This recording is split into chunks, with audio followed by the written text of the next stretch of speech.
Good morning, good afternoon, good evening, good night, wherever you are, whenever you are. Welcome to a new DC live stream. I'm your host, Matt Batira, here with my co-host, the lovely Wasim Debussy. How are you, my friend? Good morning, good afternoon, good evening, and good night, Maddie. I'm outstanding.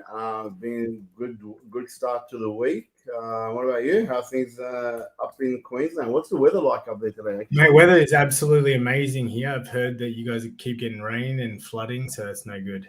Yeah, it's been quite cold the past few days here. Yeah, I can imagine. Well, look, not too much happening in the crypto world, still going sort of sideways with a potential sort of looming breakdown. But I guess we'll talk about that if we jump into the charts a little bit later. But if you want to get an in-depth analysis of what's upcoming in the market, feel free to tune into the Monday and Wednesday live streams. Monday's Bitcoin and Wednesday's altcoin analysis. You can jump on Wednesday, give me your favorite altcoin, and I will do some technical analysis on it free of charge. But without further ado, we've got lots to talk about, lots of news, lots of Twitter highlights to look at, also some new adoptions. So let's jump straight into it, eh? Yeah, awesome. Let's get into it, Matt.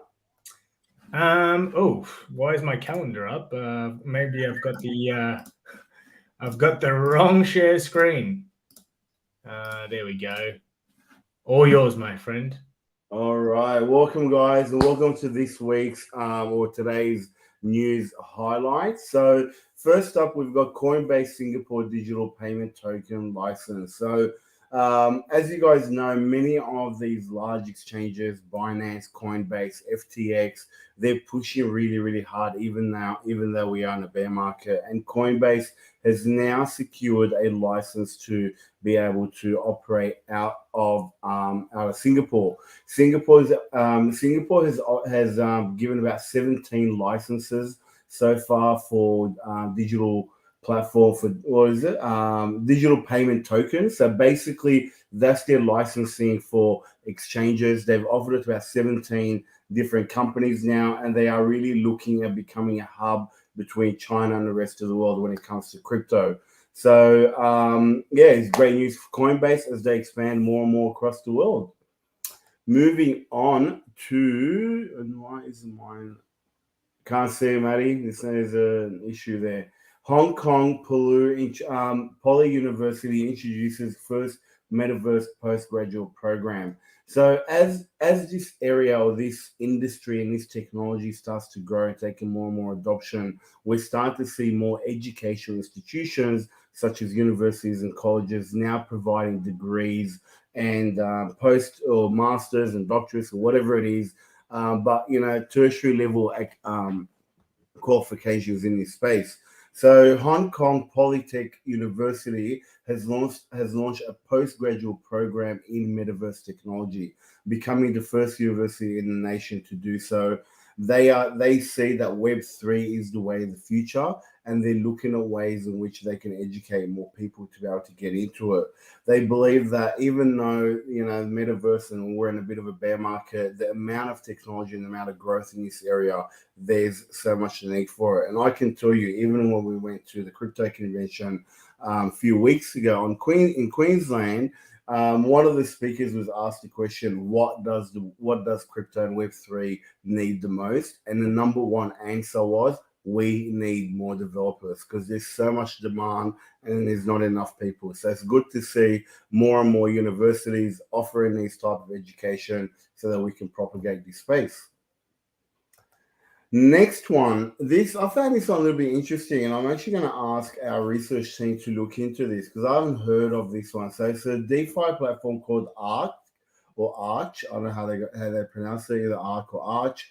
And they've raised $5 million to become the Blackrock of Web3. So these guys are looking at creating a fund that they want to compete with BlackRock. If you guys don't know who BlackRock is, we've spoken a little bit about it here in the past. They are one of the world's largest fund managers, and they pretty much own the world. There's no public company that they don't have a stake in.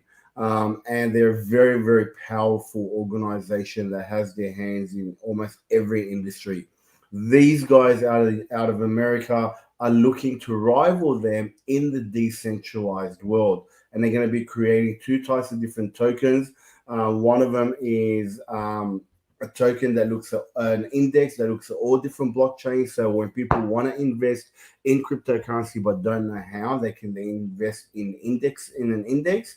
And another one is an Ethereum-based index that looks at all the different Ethereum type of projects like SushiSwap and whatnot. So this is I thought it was a great innovative idea for people to be able to get into this technology and be able to invest in a decentralized manner.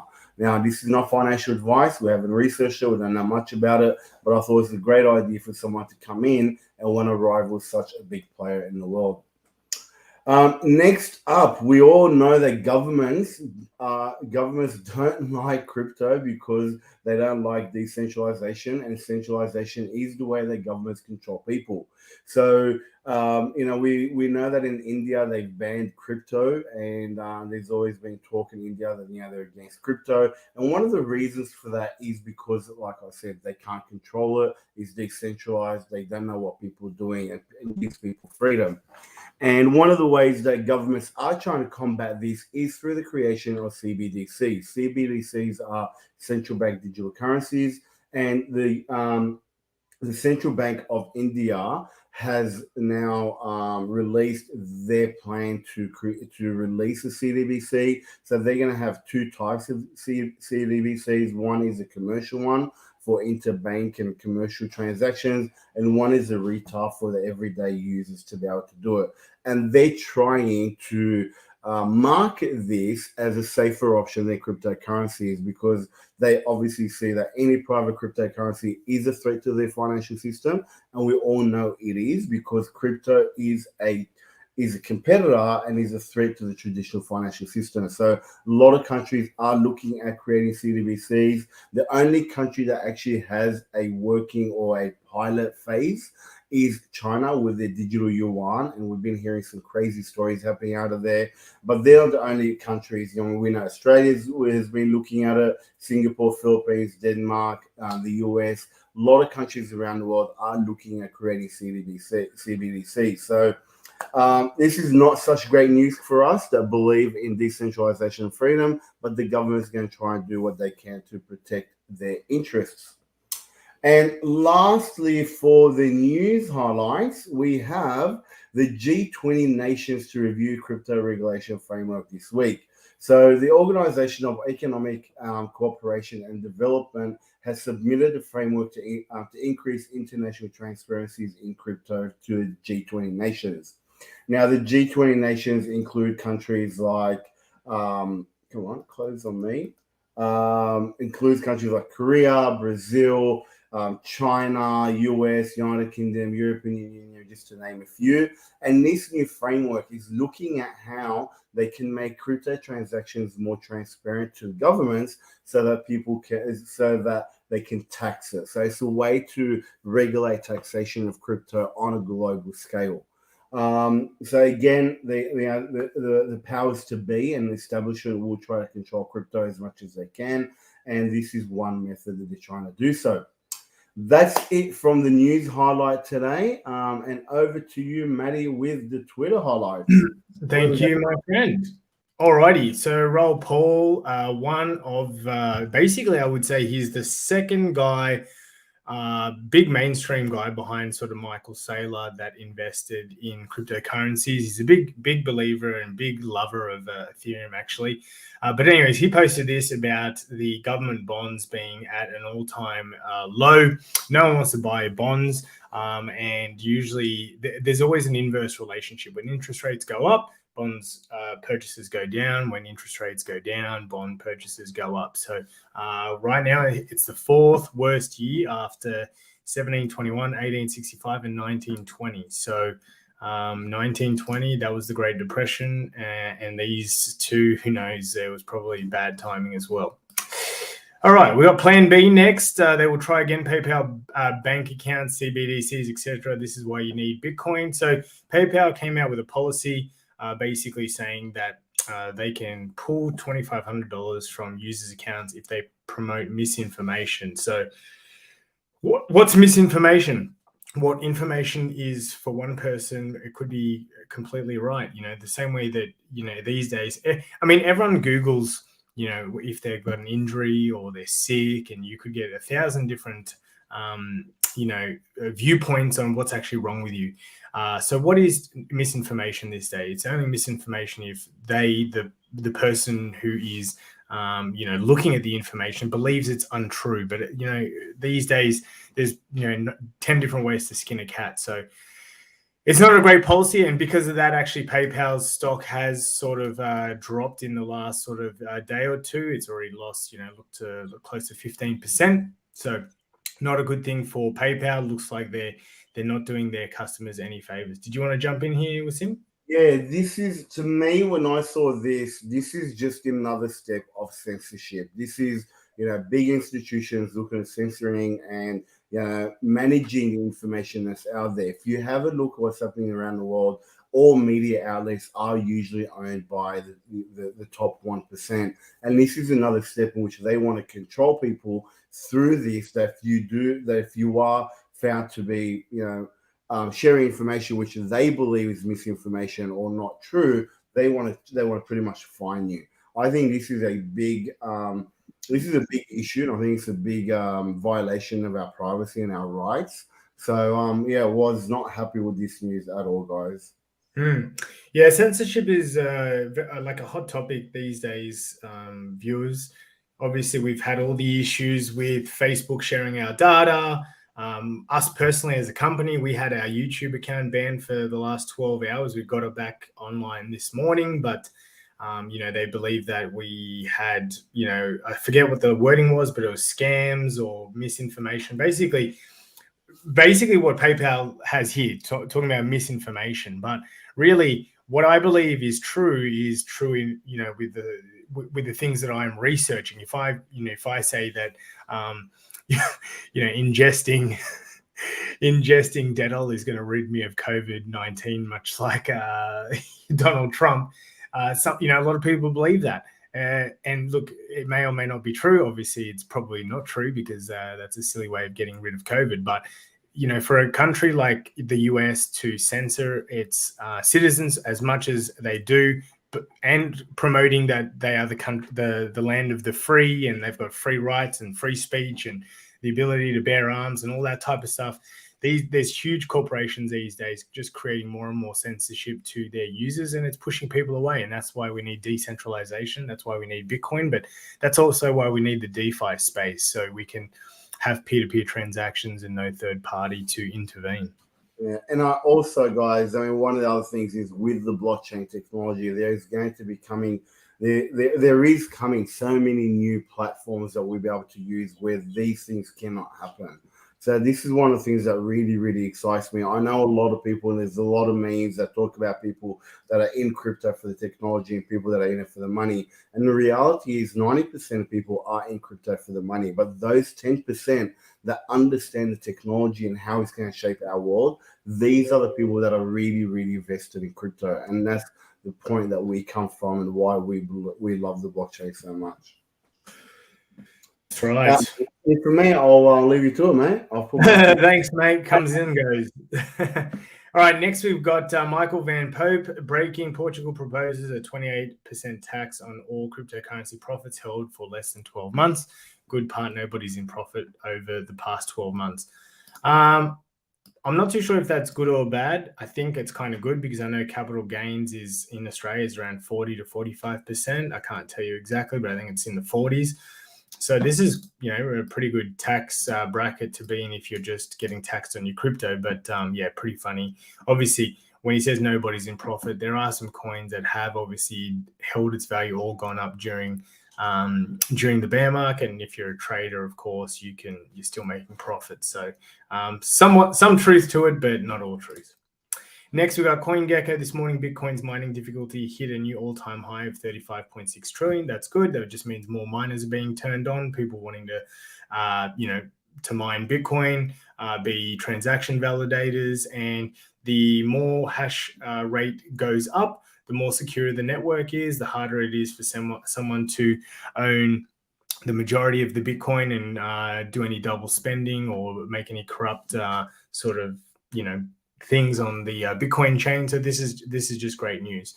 As this continuously goes high, it just shows that there's going to be more and more adoption, because people should understand that a higher hash rate increases the security of Bitcoin. Lastly, in the Twitter highlights, just in the US Federal Reserve to post operating loss for the first time in over a decade, Bloomberg reports. So who cares if they're losing money, but guess what they're going to do if they're operating at a loss? They'll increase taxes, print more money. There's plenty of things up their sleeve that they'll like to do to get out of this small financial hole that they're apparently in. Alrighty, that is it for the news, the Twitter highlights. I'll bring Wasim back in and we're going to head into the adoption highlights. Alrighty, thank you, Maddie. So first up with adoption highlights, FTX joins forces with Visa to roll out debit cards in 40 countries. Now, we've spoken about this quite a lot. We actually do a lot of education about this. People say, well, how do you spend your crypto? And we keep telling them more and more ways are coming. We already have a couple of credit cards that I use, or debit cards that I use, where I can use my crypto. But FTX, which is one of the largest trading platforms owned by Sam, forget his last name, Sam Bankman-Fried, who's actually very, very generous, man. Like, he wants to help the world. He's working really hard at finding ways in which can allow crypto to get to more people. And now they've announced a partnership with Visa, which is going to allow people in about 40 countries around the world to be able to use crypto directly connected to their FTX account. So you know how you go to a bank and you've got to get a debit card from the bank that's connected to your bank account? Well, now you can get a debit card that's connected to your exchange account and then be able to use your crypto anytime you want, anywhere that Visa is accepted. It will work in a way in straight away transferring the crypto to cash and then paying the merchant. But this is just another way that we know the future is coming. In fact, FTX CEO and founder Sam Bankman-Fried said, we're excited to partner with one of the world's largest payment networks to give our users the ability to use their crypto to fund purchases at millions of merchants around the world. This card allows users to make use of their FTX crypto balance 24 hours a day, 365 days a year, securely with no administrative and processing fees. And this is the power of crypto.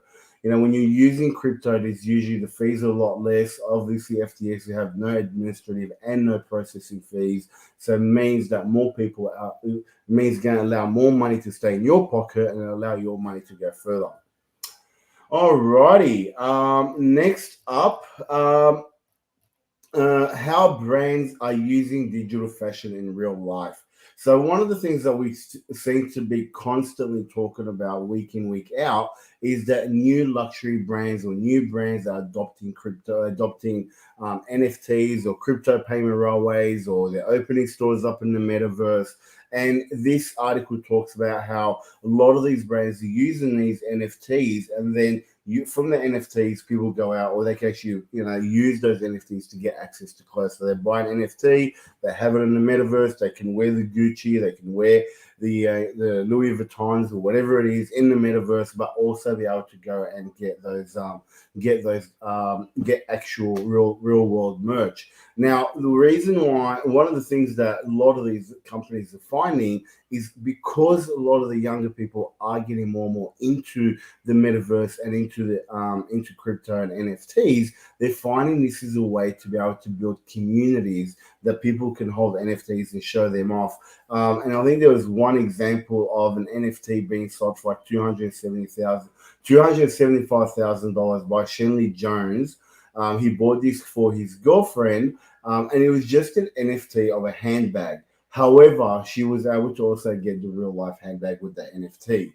So more and more luxury brands are finding innovative ways to engage their customers and their fans and be able to grow their businesses.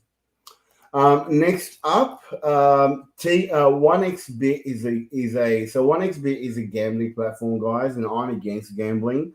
So I'm not a gambler myself. So And especially when you're gambling with crypto, it can get really, really out of hand. But what these guys are doing is they're realizing that they need to expand their network. They need to keep growing. So now they're also creating a new battle for Dota 2 fans. So it's called the Battle of Ages. And people can get in using 1xBit to actually, get into the game and be able to win rewards up to 100 Bitcoin. So just another way that more and more companies are finding innovative ways to be able to use crypto to engage more and more members. And gaming, as we've said in the past, will be huge in crypto. Alrighty. Next up, Soccer League, La Liga, and Dapper Labs unveil date of a new NFT platform. So La Liga Golazos is the second largest league in Europe, and it's in Spain. And what they've done is they have partnered up with Dapper Labs to unveil a whole new NFT drop for the fans. And these are going to go back as far as 2005, where fans will have the ability to get these unique NFTs or even unique plays throughout a season, and then also be able to get extra perks like tickets, access to things, online metaverse events, and things like that. So again, the use cases of NFTs is so huge, and allows more and more people to create communities. And as the world becomes more globalized, we humans need connection, and NFTs and these type of initiatives are allowing more people to come together in things that they are interested in. I'm not a big soccer fan. Matt is, and I know Michael is, but I'm sure these guys will be very, very excited to have some of these cool NFTs. All right.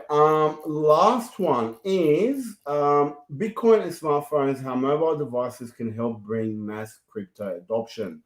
So in this article, they speak about that one of the biggest challenges for crypto is to get mass adoption. We keep talking about it. That's why we have a specific adoption section here on Decrypting Crypto live streams, because the only way that the crypto space is going to survive is if we start getting mass adoption. And what this article highlights is one of the biggest challenges for mass adoption is that people don't really have safe wallets on their phones. Now, I know you can get MetaMask and get things like that, and we generally recommend that people don't use crypto on their mobile phones. I know a lot of people do, but we generally recommend you stay away, have a dedicated computer for safety reasons. But this article is talking about new phones by Solphone, which is a subsidiary of Solana, that is looking at making a Web3 based mobile phone that has an inbuilt digital wallet, works on the blockchain, because they're starting to realize that even though right now there's only about 320 million crypto users around the world, which is around 4.2% of the world's population, crypto is growing at an exponential rate of around 56.4% a year on year, and it's expected to continue to do so up until 2025. With countries like the US that has over 46 million people with crypto, India, even though crypto is supposedly banned, has got 27 million people using crypto, Pakistan 26, Nigeria 22, Vietnam 20 million. So a lot of countries have a lot of people that are adopting crypto, but one of the biggest barriers to mass adoption is a safe and secure phone that people can have and have their crypto on there securely working on the blockchain. So great news. When something like this comes, we're going to see a massive, massive spike in crypto adoption. Yeah, actually, one thing I want to touch on, because we're obviously doing our philanthropy cause by trying to help people in third world countries, adopt crypto. A lot of these guys don't have, computers, because computers are quite expensive, laptops, etc. But a lot of people have smartphones. They may not have iPhones, but they have phones that can connect to the Google Play Store and other app stores. And we're definitely trying to find opportunities out there in these countries, and phone apps is going to increase adoption, and definitely spread the word of cryptocurrencies, but more importantly try and get more of the 99% of the world get into crypto without the need of like computers and big hardware and all that type of stuff. So actually 95.8% because the other. Thank you for giving. I agree with you, and I think like one of the reasons why we try to tell our members to not use mobile phones for crypto is because the reality is mobile phones are still not 100% safe. So the great thing about this article is if you can have a mobile phone that works directly on the blockchain and has Web3 capabilities, it's going to be a lot safer and a lot secure, and it's going to allow more people to use it. Because right now, if someone SIM swipes your mobile phone, they can pretty much get access to anything. If someone hacks into your mobile phone, they can get access to all your crypto. And obviously, we don't want that to happen because it's your hard-earned money. Someone needs to invent a Trezor or a Ledger that you can just plug into the power socket and transfer your crypto from your phone to your hard wallet. Well, they've got the Ledger that is Bluetooth. You know what might be a cool idea is if they create an app that can then connect to your mobile phone through Bluetooth, and then you're able to use it that way. That could be a solution also. Yeah, anything would be better than nothing. Yeah. Alrighty, guys, that is it for the DC live stream. If you are interested in talking to either myself or Wasim, you can book a breakout session at breakoutnow.co/breakout session. We can discuss all things crypto. You might want some advice on things that you need to buy, etc., etc. Maybe you need to talk about security. Do you have all your security measures up to date so you can avoid being hacked? Because remember, once you enter the crypto space, you are becoming your own bank, and you're trying to get off the grid, being decentralized. Off the grid, I mean decentralized, not literally off the grid, because then crypto is useless to you. But feel free to book in a session. We always love to have a chat with individuals that are looking to get into crypto. So if you're new or intermediate, or you're an advanced crypto user, feel free to jump on a call with us. We'd love to have a chat and see if we can help you. Oh, that's great. Thank you very much, honey. All right, guys, that's it for us. We will be back Friday with a new DC live stream. But if you want to catch us before that, you can with the altcoin stream tomorrow. We've got Money and Mindset with Wasim on Thursday, and we've got our educational content on Saturday and Sunday. That's it from us. Catch you next time.